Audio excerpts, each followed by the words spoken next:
주진우의 이슈 해설. 팩트 전달과 보수 진영 논리 전파를 위해 여러분의 구독과 좋아요가 필요합니다. 안녕하세요. 국민의힘 주진우 의원입니다. 오늘은 포괄적 차별금지법에 대해서 다뤄보겠습니다. 저는 자유민주주의, 자본주의, 시장경제를 근간으로 하는 대한민국 헌법을 수호해야 한다는 확고한 신념이 있고, 또 따라서 포괄적 차별금지법은 단호히 반대합니다. 포괄적 차별금지법은요, 우파와 좌파가 정면으로 부딪히는 최전선의 헌법가치 이슈입니다. 지금은 주로 동성애 반대라는 다소 단편적인 측면만 부각돼서 설명되고 있습니다. 그러다 보니까 좌파 진영에서는 선진국에서도 동성애는 허용하잖아. 뭐가 문제야? 이런 식으로 얘기를 하고 있죠. 그러나 우리 헌법에서 평등권의 핵심은 같은 것은 같게, 다른 것은 다르게입니다. 기계적이고 형식적인 평등은 자유의 박탈을 가져온다는 것을 잊어서는 안 됩니다. 자유와 경쟁, 자유와 창의 이런 것들이 현재 대한민국과 또 북한의 국력과 국격의 차이를 만들어낸 원동력인 것입니다. 오늘은 포괄적 차별금지법의 문제점을 헌법적으로 설명해 드리고 그 이념적 배경에 대해서 분석을 해보겠습니다. 광화문 일대가 바리케이드로 구분됐고 흰색 옷을 입은 사람들이 피켓을 들고 거리를 메웠습니다. 개신교 단체인 이들은 차별금지법 제정과 동성혼 법제화에 반대 목소리를 내기 위해 한자리에 모였습니다. 집회 등록 인원만 61만 명. 올해 3.1절 자유통일당 20만 집회 이후 가장 큰 규모입니다. 지난 10월 기독교 교계를 중심으로 한 포괄적 차별금지법 반대를 위한 집회가 있었습니다. 100만 명이 넘는 사람이 운집한 대규모 집회였고 온라인 참여자까지 합치면 200만 명이 모인 집회였습니다. 종교를 넘어서 여기 모였던 국민 여러분들의 목소리에 귀를 기울일 필요가 있습니다. 포괄적 차별금지 법안은요, 제가 보니까 일단 법률상 문제점이 너무 많습니다. 그리고 위헌적이기 때문에 결코 통과되어서는 안 됩니다. 법으로서의 최소한의 기본 체계와 균형도 갖추고 있지를 못합니다. 첫째로는요, 차별로 보는 범위가 너무 광범위합니다. 이 포괄적이라는 말은 너무 좋게 표현해 주는 것이고요. 법률로서 최소한의 특정조차 되지 않았다. 이렇게 말씀드릴 수 있겠습니다. 이 차별을 보는 영역을 성별, 장애, 병력, 나이, 이건 물론이고요.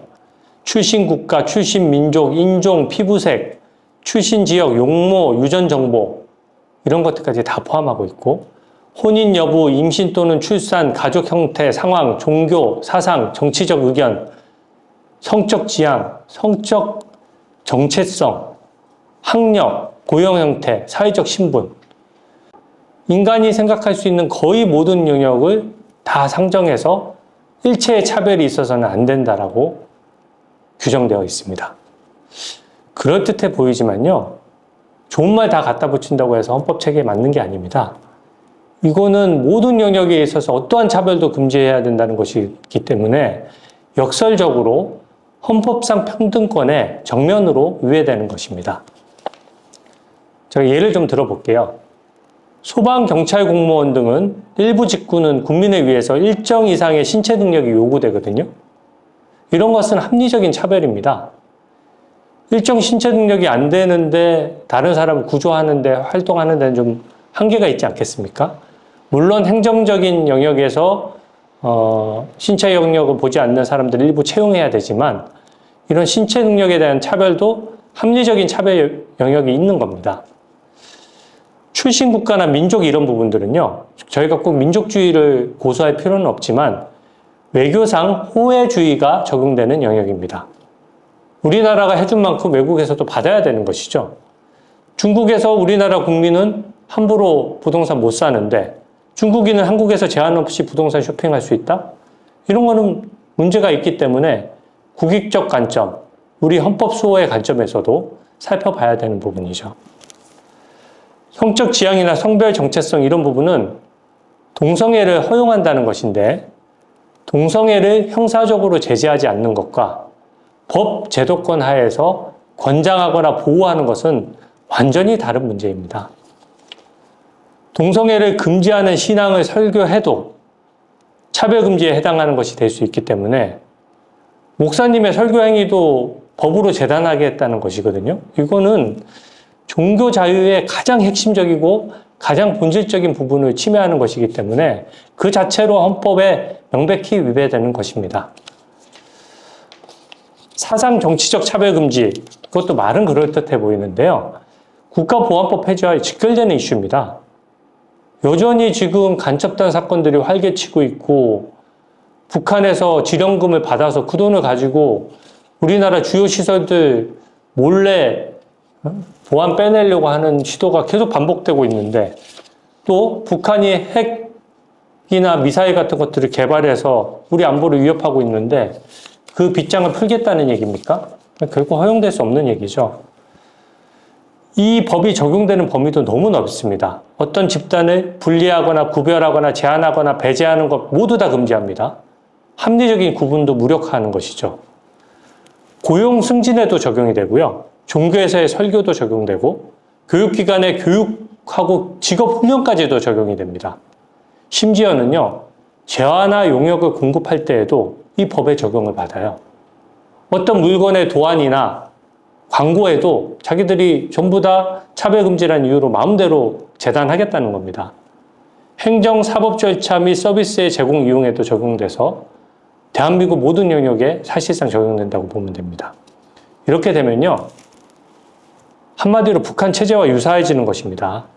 근데 북한 체제는 실은 평등과 가장 거리가 먼 체제거든요. 북한 주민들은 어떻습니까? 최소한의 인권도 못 누리고 김정은 체제를 떠받드는 일부 사람들만 김정은을 신격화해서 잘 먹고 잘 사는 거거든요. 이거는 정치 체제로 부를 수도 없는 정말 후진적인 독재 체제이자 가장 낙후된 방향이거든요. 그래서 결코 이런 방향으로는 갈 수 없다는 점을 말씀드립니다. 헌법상 가족제도도 배치됩니다. 가족제도는 우리 대한민국 전통과 연결되는 아주 중요한 개념이거든요. 함부로 확장해서는 안 됩니다. 얼마 전 대법원에서 동성 커플에 대해서 건강보험 피부양자로 인정하는 대법원 판례가 있었습니다. 대법원 판례는 존중해야 되지만 이건 법리적으로 문제가 매우 많습니다. 입법적으로 해결해야 될 것을 법 해석으로 채운 것이거든요. 헌법재판 같은 경우에는 이런 것들이 일부 가능합니다. 정치적인 재판이고 헌법은 선언적으로 어떤 법 규정이 위헌이야 이렇게까지만 선언하거든요. 그러면 합헌적인 법률안을 만들 때는 다시 국회에서 그 법안을 만듦으로써 국민의 의사와 의중이 반영이 되는 겁니다. 근데 대법원 판례는 달라요. 예상과 법적 권리가 직접 수반됩니다. 그래서 함부로 법 해석을 통해서 법을 창설하면 안 됩니다. 이처럼 동성애를 법적 예산적으로 보호하는 것은 입법 과정에서 격론이 벌어질 수 있는 영역이고 해석론으로 채울 게 아닙니다. 이게 지금 결국 국민 세금으로 동성 커플의 보험료를 내줘야 하는 문제이거든요. 국민들의 컨센서스가 반드시 있어야 되고 헌법상 동성 커플의 존엄과 가치도 인간으로서 당연히 배려할 수 있지만 제도권에 편입해서 정부가 예산으로 지원하는 문제는 전혀 다른 차원의 문제라는 점을 말씀드립니다. 언제부터 인권위원회가 이렇게 좌파 놀이터가 됐는지 모르겠습니다. 인권위원장 몰래 이런 포괄적 차별금지 법안이 국회에 보고되는 지경에 이르렀습니다. 이 법을 보면 인권위가 모든 관련 기관을 다 조사해서 시정명령을 내릴 수 있고 따르지 않으면 3천만 원의 이행강제금을 강제로 막 부과할 수 있거든요. 무한정으로 부과할 수 있습니다. 인권위가 모든 민간기업과 종교단체, 교회, 절, 성당, 심지어 정부까지 다 조사하고 모두 관여할 수 있습니다. 이게 말이 됩니까, 이게? 북한에서 당이 최고 존엄이라는 것을 연상시키지 않습니까? 심지어 인권이 마음대로 하기 위해서 대통령이 차별시정 기본계획이라는 거 5년마다 세워야 하고요. 국가 및 지방자치단체는 예산을 들여서 이 법에 반하는 법령이나 조례, 제도를 뜯어고치기 위해서 연구도 해야 됩니다. 근데 이것도 전부 국가인권위원회의 의견을 사전에 다 들어야 되거든요. 이게 인권위원회가 국가 권력으로부터 독립하는 건 좋지만 어떻게 이렇게 국가와 국민 위에 군림하려고 하는 것입니까? 이거는 정말로 비판받아야 마땅하고요. 인권위원회 제대로 개혁해야 된다고 생각합니다. 인권위는 이 차별금지법 외에도 인권위의 예산과 조직을 독립시키겠다는 법안도 같이 추진 중이거든요. 인권위의 의도가 제가 봤을 때는 불순한 의도로 보여지거든요. 그래서 불순한 의도가 보여지는 장면이라고 생각합니다. 인권위 만능주의, 이건 국민에게 설득력을 가질 수 없다라고 생각합니다. 더 황당한 것은 이 법에 따르면 차별당했다는 사람이 소송을 마음대로 제기할 수 있는데요. 징벌적 손해배상액을 물어야 될 뿐만 아니라 입증 책임까지 전환되어 있습니다. 어떤 사람이 저 차별당한 것 같은데요? 라고 하면 차별 안 당했다는 것을 기업이나 기관, 종교단체, 정부에서 입증해야 돼요. 말이 안 됩니다. 소송이 남발되면 소송 청구이 되는 것이고 진짜 대한민국 발목을 잡는 게 아니라 발목을 묶는 것이 될 것입니다. 이 법은요, 정의당의 오랜 수건 법안이에요. 장혜영 의원이 2020년 6월 발의할 때 겨우 발의 요건이 10명을 겨우겨우 채웠습니다. 그런데 2021년도에는 권인숙, 강민정, 김의겸, 박주민, 용혜인, 윤미향, 전용기 같은 의원들 17명이 발의했습니다. 발의 숫자가 늘었죠. 그리고 인권위원장 때 청문회를 보니까 인권위원장의 사상과 종교적 신념을 민주당 의원들이 막 검증하려고 합니다. 예를 들어 창조론은 기독교 신앙의 핵심이고 종교 자유의 본질적 가치로서 존중받아야 되거든요. 근데 과학 수준에서 과학적 근거가 있냐 없냐 이런 문제로 해서 민주당 의원들이 조롱하기까지 했습니다. 과거에는 총동설을 과학으로 믿었던 시대도 있었습니다. 인간의 과학 수준과 논리에 난 당연히 한계가 있는 것이거든요.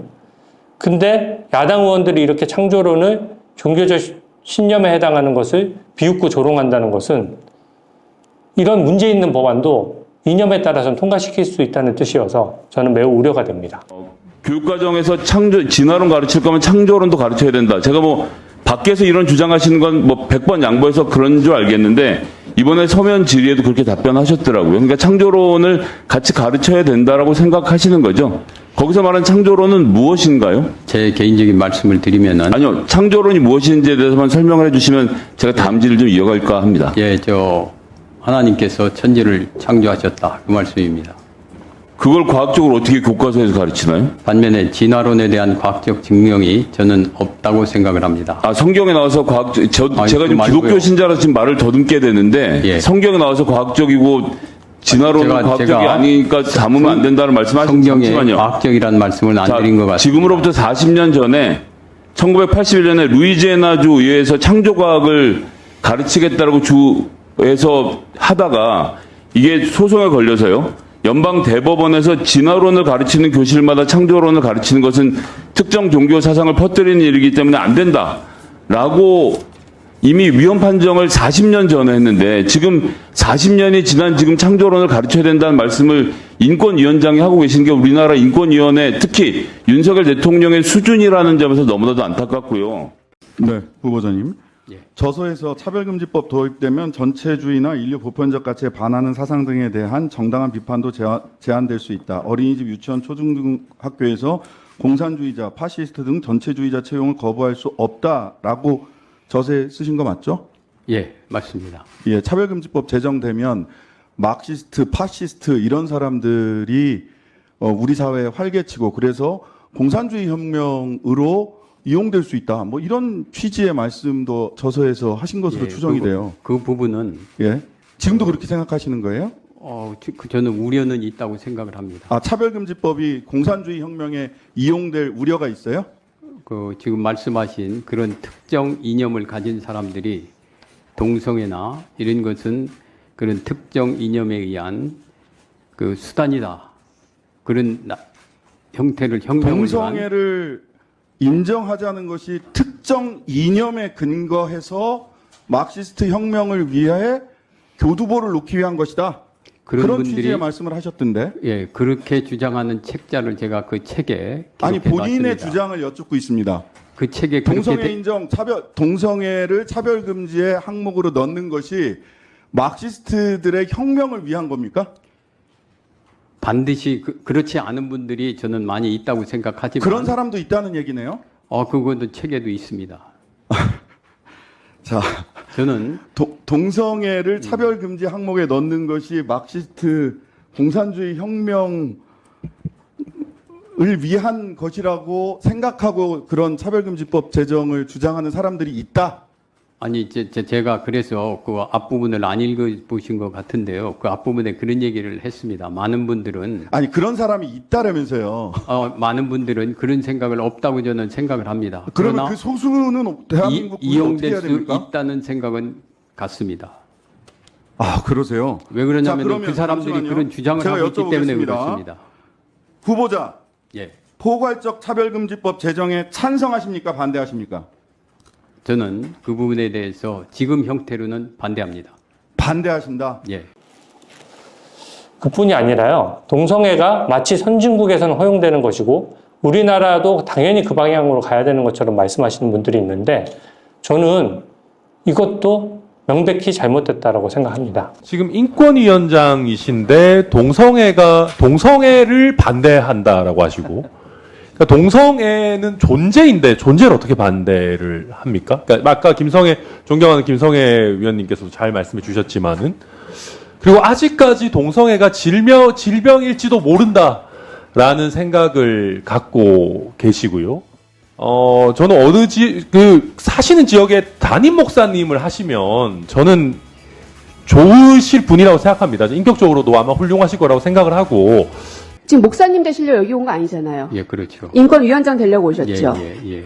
그러면 인권에 대해서는 가장 민감하게 반응을 하셔야 맞죠. 예, 맞습니다. 앞서서 후보자 그러셨어요. 국제기구의 권고는 권고일 뿐이다. 지금도 이 말에 반론 제기하지 않으시겠습니까? 다시 말씀드려도 되겠습니까? 네.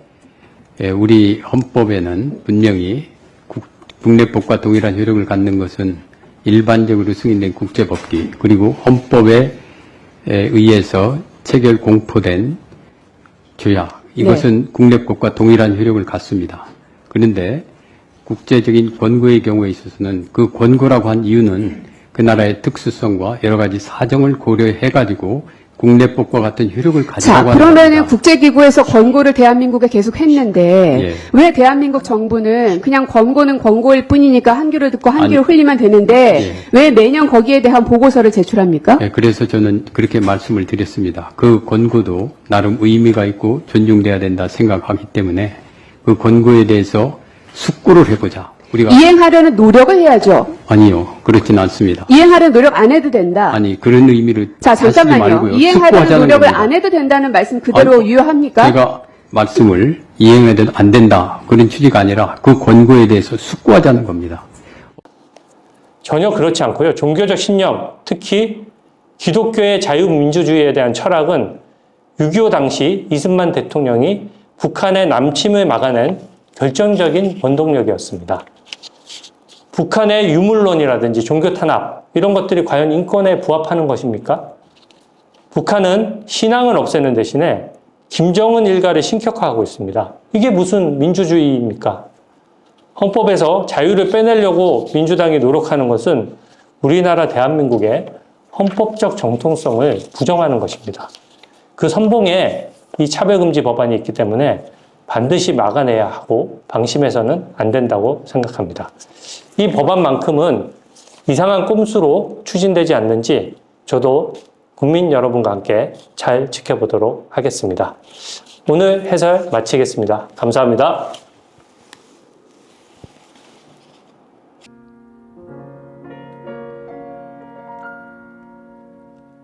왜 너를 깊은 어둠 속에 홀로 두시는지 어두운 밤은 왜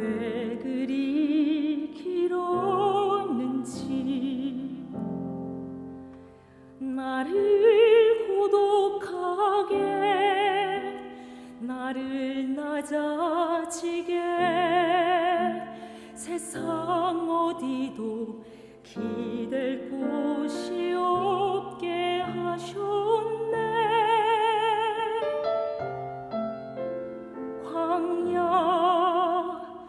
광야에 서 있네.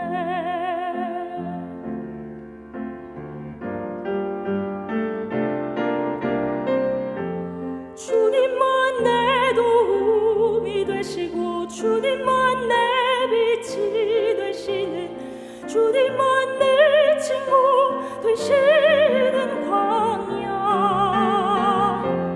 주님 손 놓고는 단 하루도 살 수 없는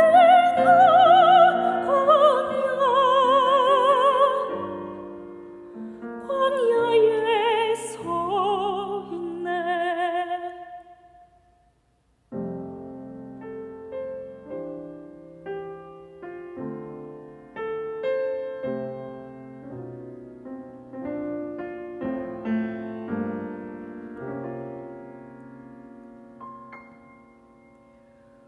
왜 나를 깊은 어둠 속에 홀로 두시는지, 어두운 밤은 왜 그리 길었는지,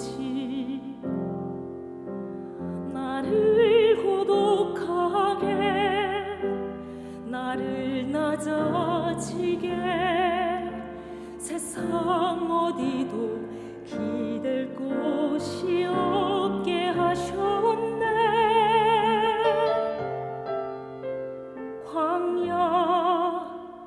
광야에 서 있네.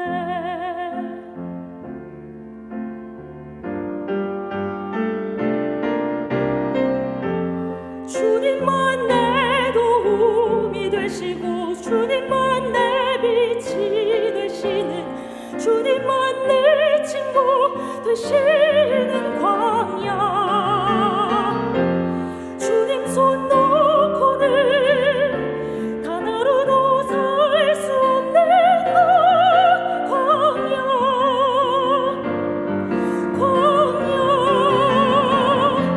주께서 나를 사용하시려, 나를 더 정결케 하시려, 나를 택하여 보내신 그곳 광야. 성령이 내 영을 다시 태어나게 하는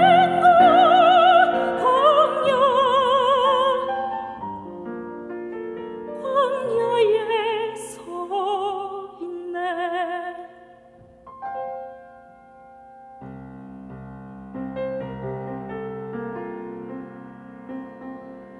내 차가 산산이 깨지고